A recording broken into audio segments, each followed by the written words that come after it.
one thing that people don't know is how long he's been associated with professional wrestling. I mean, I think he actually broke in as a referee. I didn't know that. Yeah, Okay. I'm almost positive Jim broke in as a referee. And the one thing that was, when I had found out that Jim was going to be taking that spot was, of all the people, when I had that, that stellar 3-year run at WCW during the Oz and Vinny Vegas days and all those, Master Blaster and so on and so forth, Jim had a talk radio show, a wrestling talk radio show in Atlanta.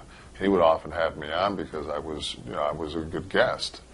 And that's where he became a fan of me, knowing that I could actually speak, I was funny, that there was a lot more to me than met the eye, which at that point, WCW / that was just had turned from the NWA was based on nepotism. Mm-hmm. If you weren't in Dusty's crew, you basically, or weren't related to him in some form or fashion, you didn't get a push.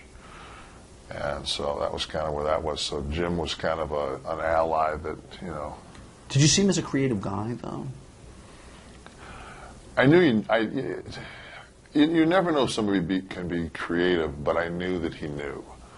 I knew that he knew, what sold, what didn't sell, what made sense, what didn't make sense. Whether or not there's a lot of brilliant people that can't,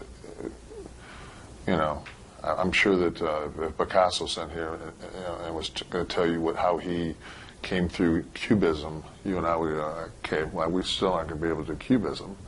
I mean, it's just a very, unique form of art. But, so whether or not he can put his thoughts on paper and have it, be something that becomes part of, a plus in the program. I mean, you don't know these things until you get, the same as me. I wrestled for a lot of years, and when I got the book, it's like anything else. You realize early in the booking process that no matter how good of an idea you have and how precise it is, if the two guys go out there and completely botch it and don't, execute to a T what you did, you can lose 50, 70, 80% of what you're trying to get done. Mm-hmm. You're a bad booker. No, right. The guys just didn't do their job. So, it's just one of those things where I had no idea, but I just knew that he was an ally. So at that point, it was a good thing. It was a good thing.